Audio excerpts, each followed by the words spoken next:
जय राधा माधव कुंज बिहारी।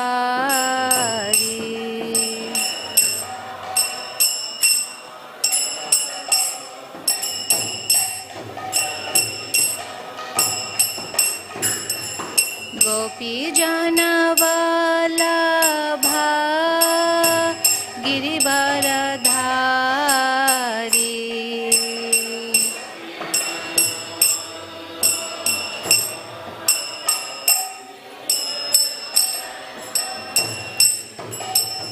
गोपी जन वल्लभा गिरिवरधारी।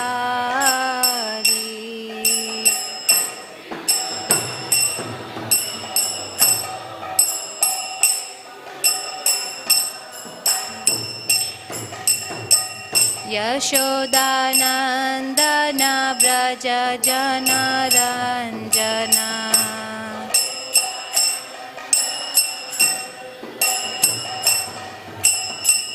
यशोदानन्दन व्रज जनरञ्जना।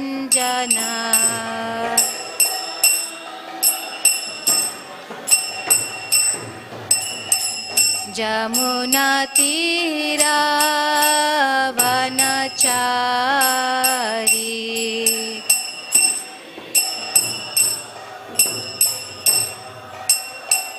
जमुना तीरा वनचारी।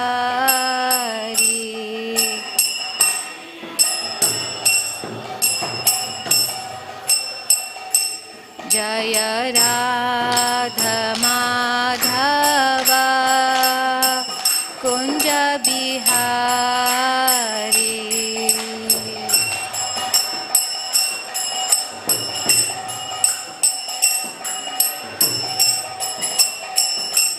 जय राधा माधव कुंज बिहारी।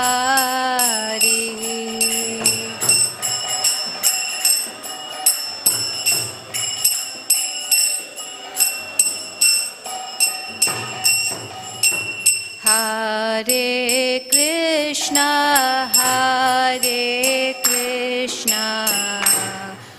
कृष्णा कृष्णा हरे हरे हरे राम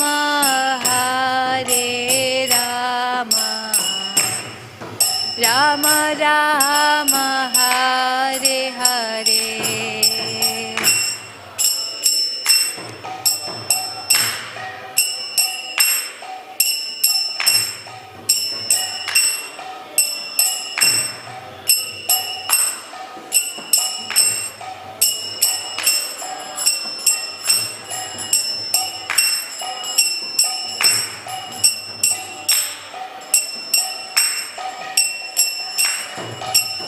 हरे कृष्णा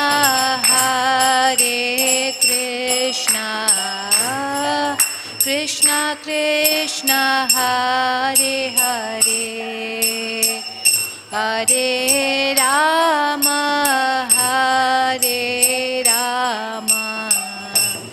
राम राम हरे हरे।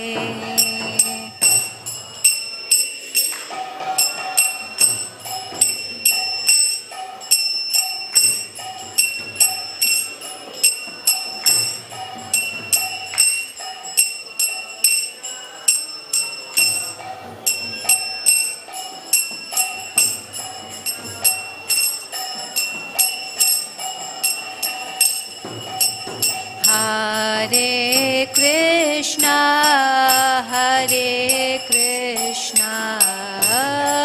कृष्णा कृष्णा हरे हरे हरे राम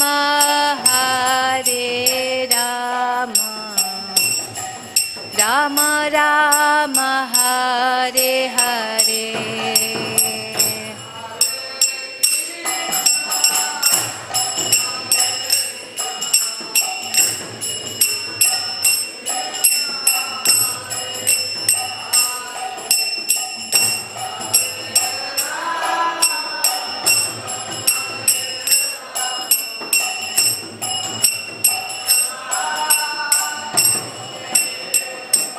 जय राधा श्याम सुंदर राधा श्याम सुंदर राधे।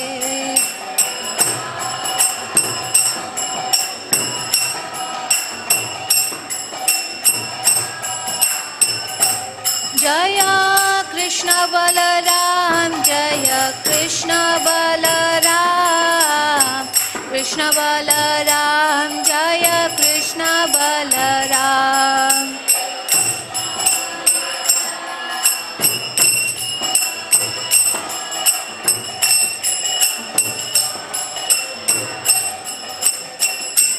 जय गौरानिताय गौरानिताय गौरानिताय जय गौरानिताय।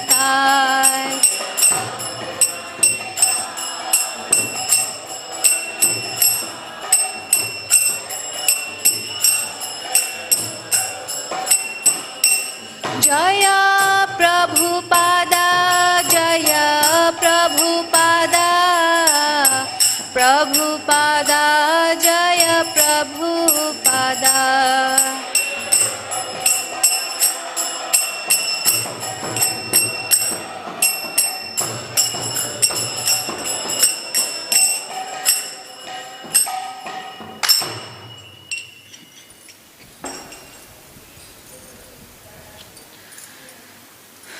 नमः ओं विष्णुपदाय कृष्णप्रेष्ठाय भूतले श्रीमते सुभागस्वामिनिति नामिने। नमः ओं विष्णुपादाय कृष्णप्रेष्ठाय भूतले श्रीमते भक्तिवेदांत स्वामिनिति नामिने। नमस्ते सरस्वती देवे गौरवाणी प्रचारिणे निर्विशेष शून्यवादी पश्चाच्चदेशतारिणे। ओम अज्ञानतिमिरन्धस्य ज्ञानाञ्जनशलाकया चक्षुरुन्मीलितं येन तस्मै श्रीगुरवे नमः। श्रीचैतन्यमनोभीष्टं स्थापितं येन भूतले स्वयं रूपा कदा मह्यं ददाति स्वपदान्तिकम्। वन्देऽहं श्रीगुरो श्रीयुतापदकमलं श्रीगुरुं वैष्णवांश्च श्रीरूपं साग्रजातं सहगुणा रघुनाथं वितं तं सजीवं साद्वैतं सावधूतं परिजनसहितं कृष्णचैतन्यदेवं श्रीराधा कृष्णपादान् सहगना ललिता श्रीविशाखान्वितांश्च। हे कृष्णा करुणा सिन्धो दीनबन्धो जगत्पते गोपेश गोपिकान्त राधाकान्त नमोऽस्तुते। तप्तकाञ्चन गौराङ्गी राधे वृन्दावनेश्वरी वृषभानुसुतदेवी प्रणमामि हरिप्रिये। जय श्री कृष्ण चैतन्य प्रभु नित्यानंद श्री अद्वैत गदाधर श्रीवासादि गौर भक्तवृंद। हरे कृष्णा कृष्णा कृष्णा हरे हरे हरे राम राम राम हरे हरे। हरे कृष्णा कृष्णा कृष्णा हरे हरे हरे राम राम हरे हरे। हरे कृष्णा कृष्णा कृष्णा हरे हरे हरे राम राम हरे हरे। गुरवे गौरचन्द्राय राधिकाय तदालये कृष्णाय कृष्णभक्ताय तद्भक्ताय नमोऽस्तुते। मुखं करोति वाचालं पङ्गुं लङ्घयते गिरं यत्कृपातमहं वन्दे श्रीगुरुं दीनतारिणं। परमानंद Madhav Shri Krishna Chaitanya ईश्वरम्।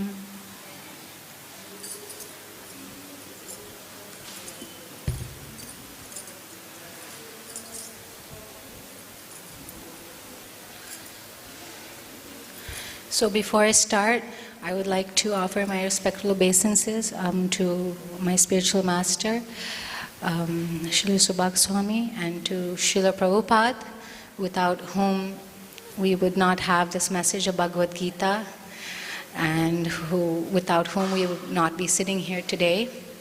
I would also like to offer my respects to my first guru, who are my parents, and I would like to thank Mother Lavanga Latika for inviting me, and Vrindavan Temple for inviting me here, to all of us to come here and speak Bhagavad Gita and remember Krishna's words together. I'm not claiming to be any person of knowledge or understanding, but under the instruction of my spiritual master, I'm not going to be saying anything new from myself, just repeating Krishna's words and what Srila Prabhupada has said.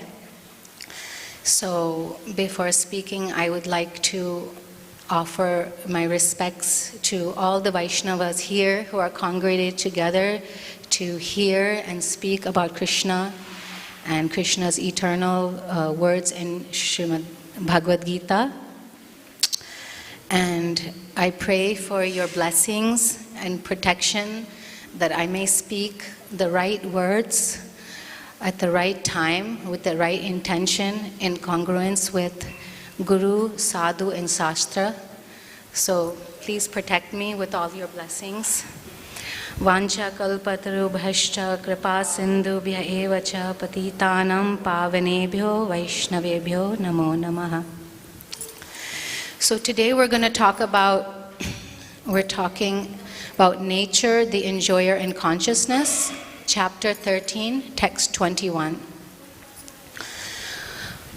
kārya-kāraṇa-kartṛtve hetuḥ prakṛtirucyate puruṣaḥ sukha-duḥkhānāṁ bhoktṛtve heturucyate kārya-kāraṇa-kartṛtve hetuḥ prakṛtirucyate puruṣaḥ sukha-duḥkhānāṁ bhoktṛtve heturucyate kārya-kāraṇa-kartṛtve hetuḥ prakṛtirucyate puruṣaḥ sukha-duḥkhānāṁ bhoktṛtve heturucyate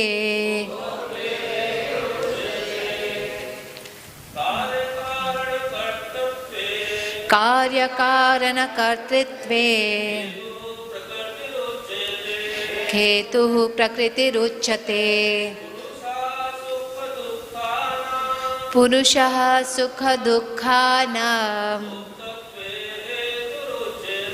bhoktṛtve heturucyate kārya-kāraṇa-kartṛtve hetur prakṛtirucyate puruṣaḥ sukha-duḥkhānāṁ bhoktṛtve heturucyate kārya-kāraṇa-kartṛtve hetur prakṛtirucyate puruṣaḥ sukha-duḥkhānāṁ bhoktṛtve heturucyate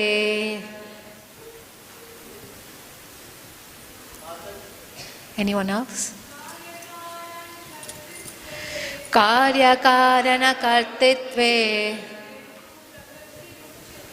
hetuḥ prakṛtirucyate puruṣaḥ sukha-duḥkhānāṁ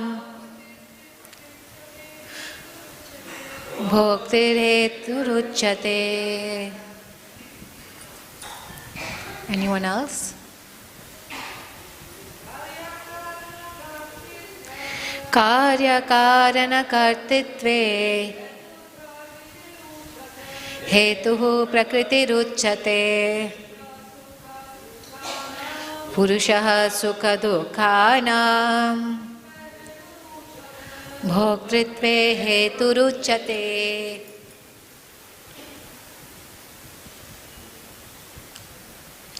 To repeat the Sanskrit shlokas is very nice.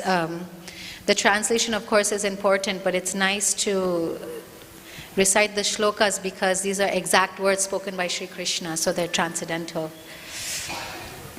Karya of effect, kārana and cause, kartṛtve in the matter of creation, hetuḥ the instrument, prakṛtiḥ material nature, ucyate is said to be, puruṣaḥ the living entity, sukha of happiness, duḥkhānāṁ and distress, bhoktṛtve in enjoyment, hetuḥ the instrument, ucyate is said to be. Translation. Nature is said to be the cause of all material causes and effects, whereas the living entity is the cause of the various sufferings and enjoyments in this world. So you can repeat after me. Nature is said to be the cause of all material causes and effects, whereas the living entity is the cause of the various sufferings and enjoyments in this world. Purport by Srila Prabhupada. The different manifestations of body and senses amongst the living entities are due to material nature. There are 8,400,000 different species of life, and these varieties are creations of the material nature. They arise from the different sensual pleasures of the living entity, who thus desire to live in this body or that. When he is put into different bodies, he enjoys different kinds of happiness and distress. His material happiness. When he is put into different bodies, he enjoys different kinds of happiness and distress. His material happiness and distress are due to his body and not to himself as he is. In his original state, there is no doubt of enjoyment. Therefore, that is his real state, because of the desire to lord it over material nature. He is in this material world. In the spiritual world, there is no such thing. The spiritual world is pure, but in the material world, everyone is struggling hard to acquire different kinds of pleasure for the body. It might be more clear to state that this body is the effect of the senses. The senses are instruments for gratifying desire. Now, the sum total, body and instrument senses, are offered by material nature, and, as will be clear in the next verse, the living entity is blessed or damned with circumstances according to his past desire and activities. According to one's desire and activities, Material nature places one in various residential quarters. The being himself is the cause of attaining such residential quarters, and his attendant, enjoyment or suffering. Once placed in some particular kind of body, he comes under the control of nature, because the body, being matter, acts according to the laws of nature. At that time, the living entity has no power to change that law. Suppose an entity is put into the body of a dog. As soon as he is put into the body of a dog, he must act like a dog. He cannot act otherwise. And if the living entity is put into the body of a hog, then he is forced to eat stool and act like a hog. Similarly, if the living entity is put into the body of a demigod, he must act according to his body. This is the law of nature. But in all circumstances, the supreme Supersoul is with the individual soul. That is explained in the Vedas, Muṇḍaka Upaniṣad 3.21, as follows: Dva suparṇā sayujā sakhāyaḥ. The Supreme Lord is so kind upon the living entity that he is always accompanies the individual soul, and in all circumstances he is present as a Supersoul or Paramātmā. So here again, let's read the translation to come back. Nature is said to be the cause of all material causes and effects, as the living entity is the cause of the various sufferings and enjoyments in this world.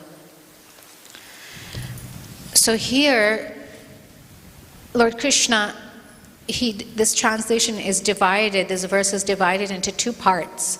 We have the kārya, or the causes, and we have the kāryas, or the effect.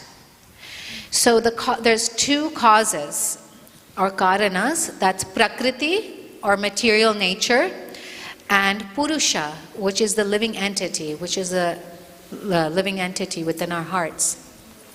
And of course we have Krishna, who's always sitting with the living entity. So we're never alone. There's no such thing as being alone, because Krishna is always with us. So we have the prakṛtir, and the effect of the prakṛtir is we get a body according to our desires. So in Bhagavad Gita it's stated, Yam yam vapi smaran bhavam tyajyatante kalevaram tam tam evaiti kaunteya sada tad bhava bhavitaha. Means whatever you desire at the time of death, accordingly you get that body.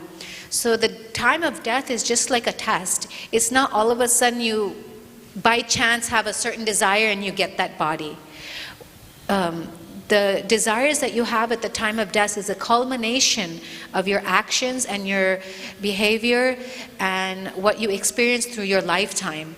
So in order to get up to that point of death, it's an accumulation of what you're doing in this lifetime. So that's why it's very important of what you actually have that you have that opportunity in this lifetime to be able to develop whatever desire you want at the time of death, and accordingly we can have our next birth.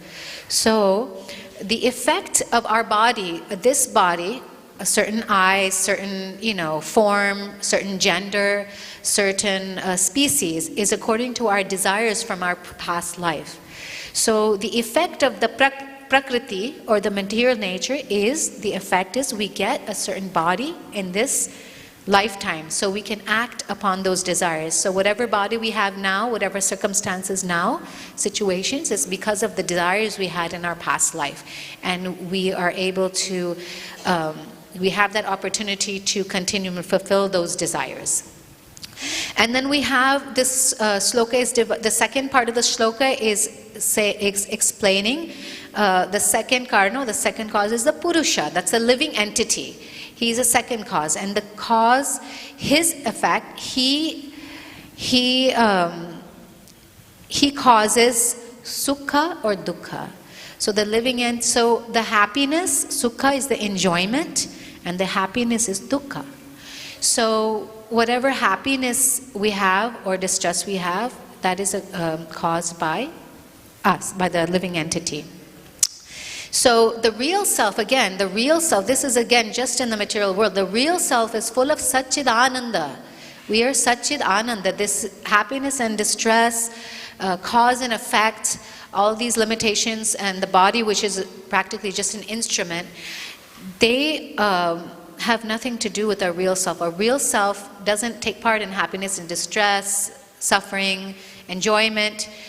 Our real self is actually Satchidananda Vigraha, and we can come into contact with our real self when we're in contact with the Supreme, the Supersoul, or Krishna, and develop our eternal relationship with Krishna, as of course our real self is Nityera Krishna Das. We are the servant of the servant of the servant, Lord Krishna. But when we come in contact with Prakriti, when we go away, when we turn away from our real self, when we turn away from Krishna, then we come in contact with Prakriti, or material nature, which causes us to have this material body with our limitations, and then the living entity experiences so-called sukha and dukkha, which is external. So sukha and dukkha, again, which we experience as in the living entity's material nature, can be divided in two again. So there is the dukkha.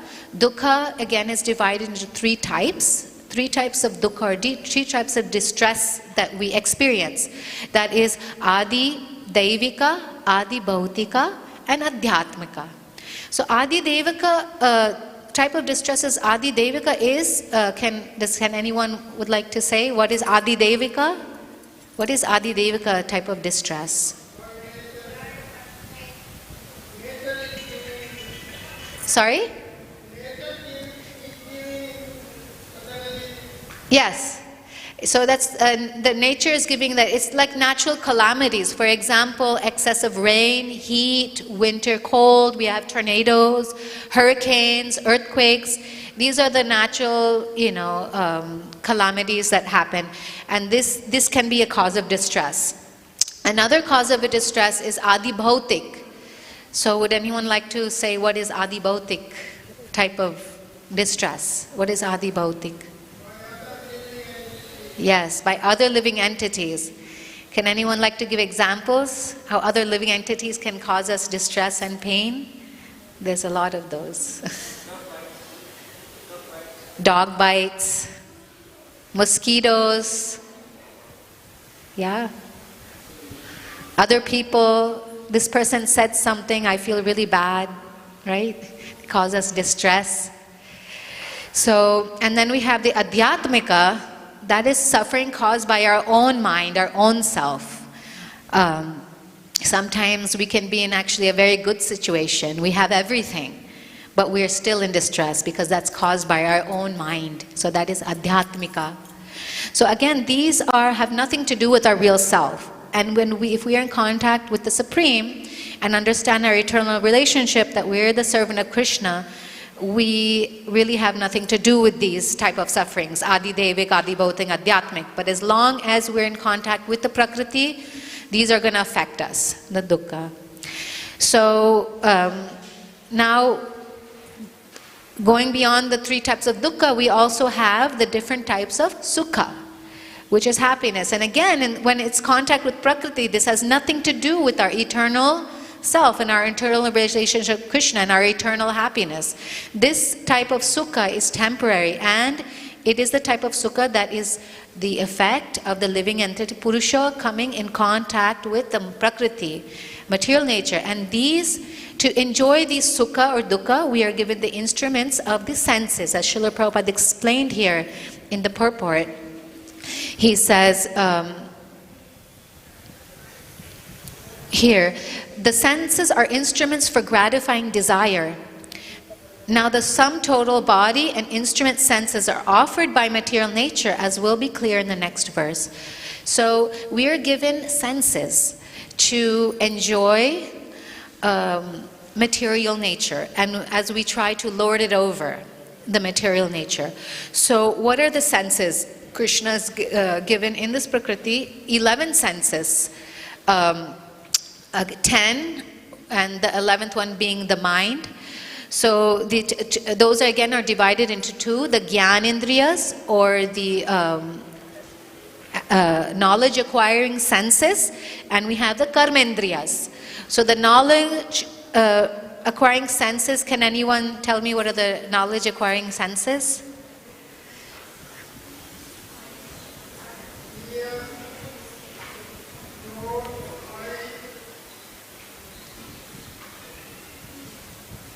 Yes.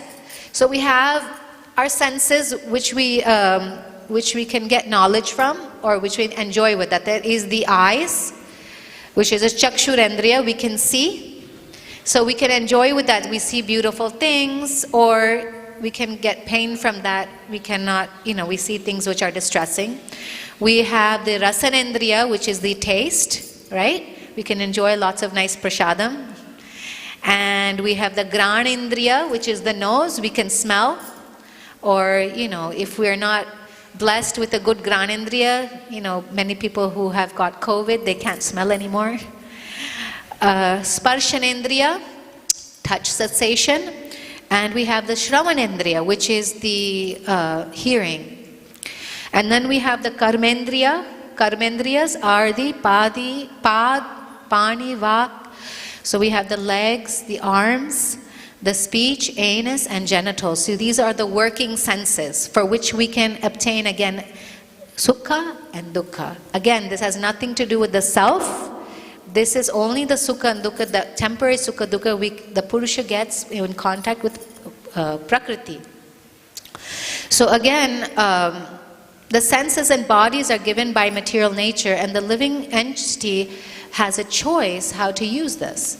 So we can either use these senses for our own sense gratification, which is misusing in our human form of life, or we can use these senses for the satisfaction of Krishna, bringing us again to our real self and our eternal relationship, giving eternal happiness. So, the example of using all the senses in the service of the Lord is Ambarish, Maharaj Ambarish. So we use the eyes for seeing Krishna, we use the taste for eating Krishna prasadam or tasting the tulsi leaves, and smelling Krishna's flowers, and touching, massaging Krishna's feet, and hearing Krishna's pastimes. Now, legs, we can go to the temple. Arms, serving, speech. We can, talk about Krishna, and the anus and genitals. We can be used again, for creating beautiful Krishna-conscious children, and, who are a boon to society. So it's really important to, again, so these are called sukha and dukkha. It's really important to use these, again, for the right purpose in Krishna consciousness. Srila Rupa Goswami again explains how it's very important, especially he gives importance to the speech of karmendriya, of a speech. He says, vacha vegam, manasa krodha vegam. He gives the importance of first controlling the tongue, again, in speech, because when we speak, again, it's really, speech is coming out of what we hear and what we're association. Just like we have prasadam. So the prasadam, what we have is we're digesting the food in our digestive system, and it is nourishing our tissues to create. So if we eat junk food, our body's eventually going to be made out of that junk food because it's transforming into the tissues. And if we eat Krishna prasadam, or any prasadam especially which is healthy, that helps to keep our soul and body together, then our body again is made out of those products. And whatever is wasted, what our body is not needed, it comes out as mala, as our stool or urine or sweat. So even we're consuming with all our senses, not just eating. We consume through our shravanendriya, our hearing. So what we hear also we're consuming. What we're seeing, we're consuming. What we're touching, we're consuming. It's all entering, and it's nourishing our body, or it's depleting our body. So if we are hearing Krishna conscious topics, automatically that's what's going to come out of our mouth. That's what's going to be coming in our consciousness. But if we expose ourselves to hearing things which are not conducive to Krishna consciousness, or hearing unnecessary things which cause distress, then those things are also going to come out of our mouth. So when we hear someone speak, we can understand what that person's association has been, or what our association has been. So it's very important, again, in the Navavida Bhakti, or the 9 processes of devotional service, the importance is given it to Shravana actually first. First, of course, the first step is Shravana. Shravana, Kirtana, Vishnu Smarana, Pada Sevanam. There's 9 processes. The first process is Shravana. It's very, very important of what we hear. Because what we hear is going to be what our consciousness is going to be thinking about. And then eventually it comes out through our speech. So again, when Rupa Goswami talks about controlling the tongue has 2 parts. It's used in both the Jnanendriyas, the knowledge acquiring sense, as well as the Karmendriyas, the active senses. So he gives importance, of course, all the senses, vacho vegam, manasa krodha vegam, jihva vegam, udarapasta vegam. But first and foremost, he gives importance to the speech. So we really have to think, is our speech, is it according with sadhu, shastra, and guru? Because if it's according to that, then that is the truth. But if it's coming out just as randomly of what we hear, is it really based on the facts? If it's based on sadhu, shastra, and guru, it's coming from Krishna, so that's going to be conducive for somebody. But if is it not, then is it really useful? At the same time, Rupa Goswami gives importance to again, what's going to help our Krishna consciousness. There are 6 types and 6 activities which help our Krishna consciousness, and 6 activities which destroy our Krishna consciousness, which destroy our bhakti, love of God. And in both of those slokas, he has, of course, there are 6 types of activities which help our Krishna consciousness. Being enthusiastic, being tolerant, persevere, and many utsaha, nishchaya, dhairya, tat karma pravartanat, sangat tyagat sato vretehi shadbhir bhaktir prasiddhiti. So in that, one of the activities is giving up materialistic association or bad association.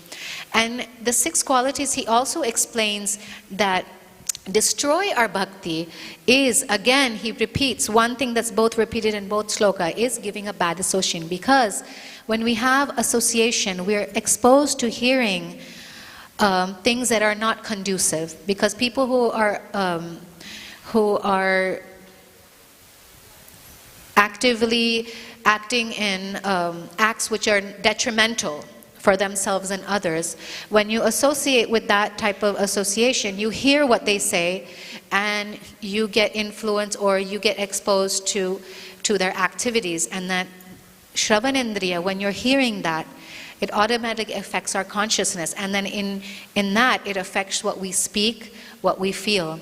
So that's very important to engage our Jnanendriyas and Karmendriyas, again, in positive Krishna consciousness and positive activities that will help us to, again, regain our eternal relationship with our higher self, our real self, which is full of eternal bliss and knowledge.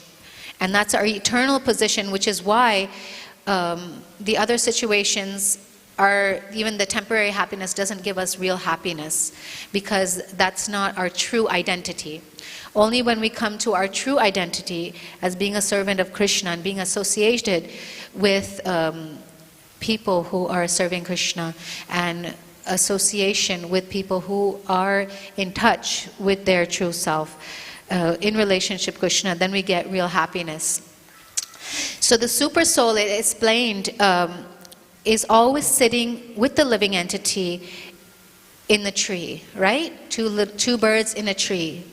The living entity eats the fruits of the tree, and the Supersoul, or Paramātmā, witnesses everything. He's the Sakshi. As explained in the Muṇḍaka Upaniṣad, which Prabhupada explained here at the end of the Purport, 3.1.2, and also as well as in the Shvetashvatara Upanishad, 4.7. it's explained. Samane vrikshe purusho nimagno nishaya sochati muhyamanaha jushtam yada pasyatyanyam isham asya mahimanamiti vitashokaha. Although the two birds are in the same tree, the eating bird is fully engrossed with anxiety and moroseness as the enjoyer of the fruits of the tree. So we're in constant anxiety about the fruits. We need to have this fruit, we need to have this fruit, I need to eat it, and constantly engrossed with that anxiety of enjoying those fruits. But his friend is with him, sitting right there. And if in some way or other he turns his face to his friend, who is the Lord and who knows his glories, at once the suffering bird becomes free from all anxieties. So here in the Upanishad, and Srila Prabhupada explaining how it's so simple. Our mind is so engaged in trying to get these fruits and anxiety about it. But all we have to do is Krishna's right there within our hearts, or he's there right here with us all the time. And he's just looking at us. We're enjoying the fruits and we're facing away from him. All we have to do is turn towards him, and then everything will dissipate. All the anxieties and moroseness will dissipate. So, for example, is like Krishna. Krishna explains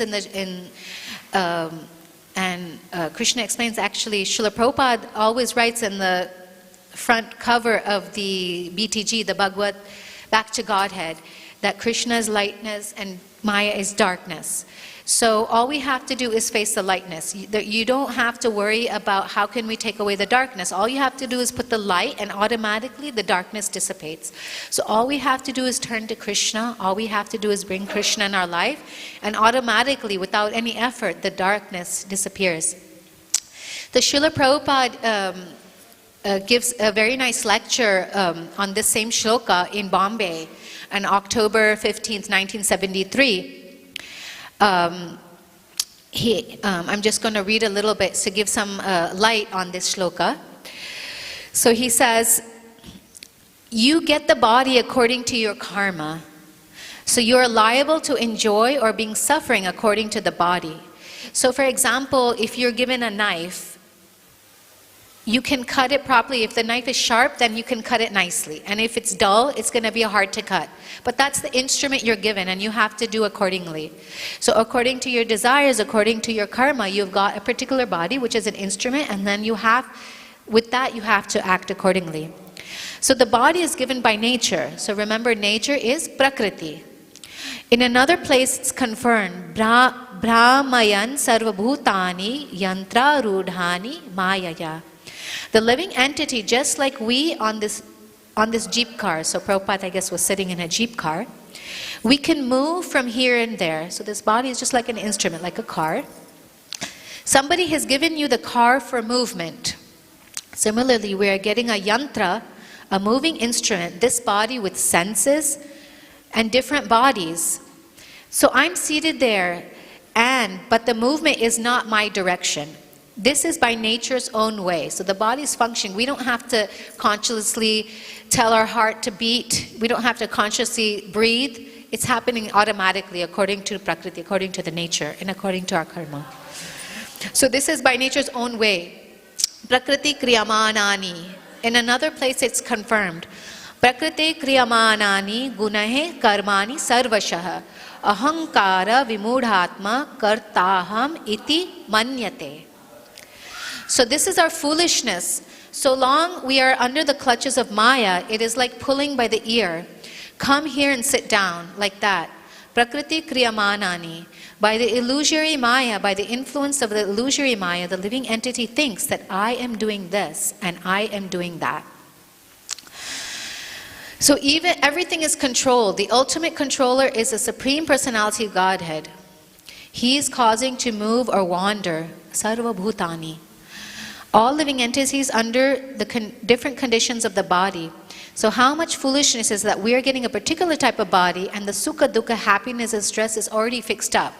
So we are thinking that if we do this, we'll get a little happiness, and if we do that, we may get sadness, but our sadness and happiness is already fixed up.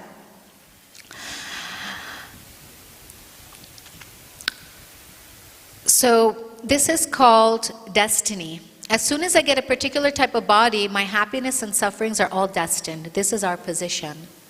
So we are trying to make the situation prove, because after all, as soon as you get this material body, it is suffering. There is no question of happiness. But by the illusory energy, by illusion, we are thinking we are enjoying. This is called illusion, Maya. Just like the same example, a hog is eating stool. But he's thinking he's enjoying. He thinks that's enjoyment. This is called prakṛtiḥ shakti. Not only the hog, even in the human society, somebody eats the most abominable rotten fish.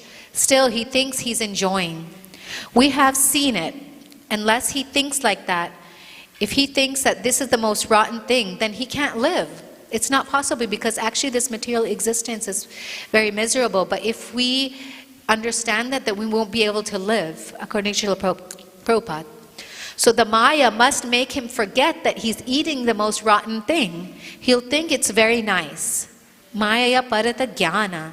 So this is the consequence of all forgetfulness. And there are varieties of living entities and bodies. So it's all our illusion that and in our mind that we think that we're enjoying or suffering. So Srila Prabhupada also said in another part of the same lecture for this verse, he says,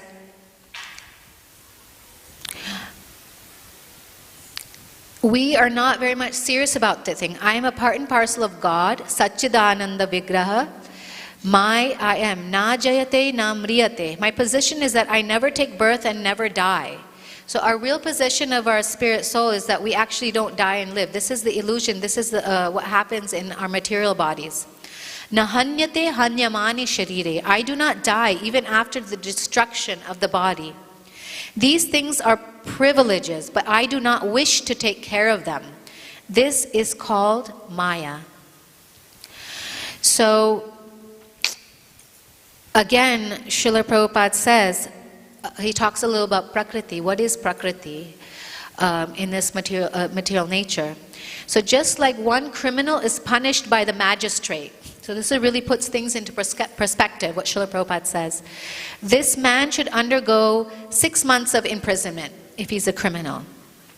So the judge or the magistrate superficially is the cause of his punishment. So we think, okay, the judge gave me this punishment. But actually, he's not. The judge is not the cause of his punishment. He's giving him punishment according to the law. I have created such a situation. I was the one who acted upon the criminal activity, and I was the one who am put in the situation. I got that punishment. I have made myself a criminal, and the magistrate, according to the law, gives me punishment. So actually, directly, the magistrate is not the cause of my suffering. Why should he be the cause? He's not your enemy.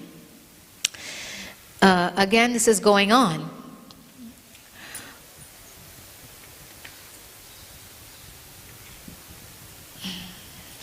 So, bhoktṛtve, we've come to this material world for enjoyment. So one's enjoyment is not the same standard. We can see that someone is enjoying some way and someone is enjoying in another way. One man's food is another man's poison. What is enjoyed by the hog is not enjoyed by another animal. So that's going on. We get real consciousness by good association. So that's very, very important. And I am under the clutches of Maya, prakriti. We can understand that, and I'm dictated according to my association with the quality of nature, and therefore I'm getting different types of bodies. So this is my position, and when I get different types of bodies, I get different types of happiness, and I get different types of distresses. A pig gets a different type of happiness and distress, and a human being gets another, and even different types of human being. Different types of human beings get happiness in certain ways and distress in other ways. But you can change one process, which Srila Prabhupada gives us a way. He said, what is that? Mam eva ye prapadyante mayam etam tarantite. If you surrender to Krishna then you can get out of the control of Maya. So basically, this happiness and distress, we're under the control of Maya. We're not acting under our own free will. Our own free will and our own condition is actually to be always happy. Always be happy in Ananda. But as long as we put ourselves under the control of Maya, we are subjected to all these changes. But we can get out of it if we surrender unto Krishna. Otherwise, it's not possible. Mayam eva ya prapadyante mayam etam tarantite. Then what should our decision? That better not to try for improving our material condition of life, like the prison, right? If we're in the prison, instead of thinking, oh, how can I make my prison life more comfortable, let's think of how we can get out. So that cannot be changed. It is not possible. According to our destiny, we have to enjoy or suffer. This is called adrishta. So Prabhupada says, don't uselessly try to improve your position. So when you surrender to Krishna, He takes care of everything. Again, in Bhagavad Gita, it says, Sarva dharman parityajya mam ekam sharanam raja aham tam sarva papebhyo mokshayishyami ma sucha. So when you surrender unto Krishna, He takes care of everything. And He says, do not worry, I will take care of everything. So there's a really nice verse in Srimad Bhagavatam where when Krishna enters the womb of Devaki and the demigods are praying to the Lord before He takes birth. The verse is in Srimad Bhagavatam, Canto 10, Text 2, Chapter 2, Text 30. Tvayambujaksha khila sattva-dhamni samadhina veshita chetaseke tvat-padapattena mahatkritena kurvanti govatsapadam bhavadvip. Translation. O lotus-eyed Lord, by concentrating one's meditation on your lotus feet, which are the reservoir of all existence, and by accepting those lotus feet as the boat by which to cross the ocean of nescience, one follows in the footsteps of Mahajanas, great saints, sages, and devotees. By this simple process, one can cross the ocean of nescience as easily as one steps over the hoofprints of a calf. So, we say the ocean of nescience is a samsara sagara. The material nature or Maya is like a huge ocean, so it's very hard to cross the ocean. But when you surrender unto Krishna, when you meditate on the lotus feet of Lord Krishna, the whole ocean becomes as easy to cross, just like you cross the water that's contained in the calf's footprint. So that's really easy. You don't even have to jump over. You can just walk right over it. And that happens when you surrender unto Krishna and meditate on Him. So here it's saying Mahajanas. It means the great saints and sages. So of course it doesn't exactly mean the 12 Mahajanas which Prabhupada, we refer to. But also we consider and we can learn from the examples of the great Mahajanas. And there's in Srimad Bhagavatam, it's stated there's 12 main Mahajanas. Does anyone know the names of the Mahajanas, the main Mahajanas?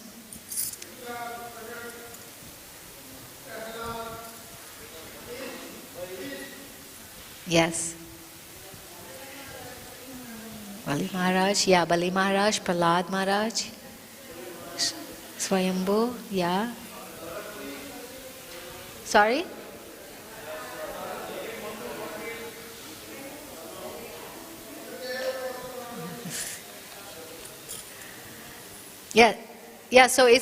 So here in Srimad Bhagavatam in Canto 6 it's explained Swayambhu Naradaha Shambhu Kumara Kapilo Manuhu Prahlada Janako Bhishmo Balir Vyasakir Vayam. So if we follow in the footsteps of the previous acharyas, the Mahajanas, the people who have perfected their life, and the great saints and sages who have acted lotus feet of Krishna, who have acted in their life and used everything engaging in the service of Krishna, if we follow in their footsteps and who have lived by and we live our lives by their examples, then we can cross over the ocean of nations very easily as one steps over the hoof prints. So it's very important to read and to listen about their lives and see by their examples, how to attain the process of Krishna consciousness. And again, it's simply, very simple, just by learning from the previous acharyas. And it's all written there, right, in the Srimad Bhagavatam. And also when we see the wonderful devotees who are engaged in Krishna consciousness, if we just look at their lives and see how they live their lives, we can learn a lot, and we can also cross over the ocean of nations. So, Srila Prabhupada, at the last part of the conversation in relating to this sloka, he says,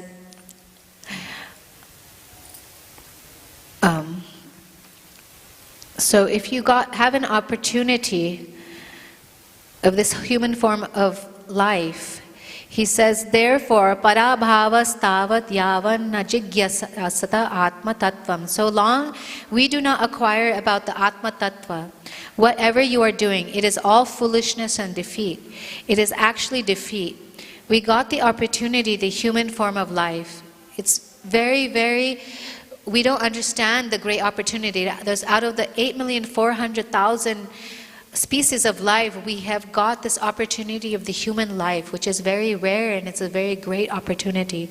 So we have this opportunity to get out of the control of material nature, because really the animals, they don't have any control of their actions. But in this human form of life, we have that opportunity to get complete freedom from this material nature. So if we don't try for that, simply, if we try like cats and dogs, how to improve the method of eating, sleeping, sex life, and defending, I mean, basically, that's what we're trying for happiness, is just variegated ways of these four things. We are spoiling our life. This is the instruction of Bhagavad Gita. Thank you very much. Hare Krishna. Hare Krishna. So any questions or comments? We went up to the time regarding this. Before we end, let's repeat the shloka. kārya-kāraṇa-kartṛtve hetur prakṛtirucyate puruṣaḥ sukha-duḥkhānāṁ bhoktṛtve heturucyate. You can repeat after me. Nature is said to be the cause of all material causes and effects, whereas the living entity is the cause of the various sufferings and the enjoyments in this world. So any questions or comments?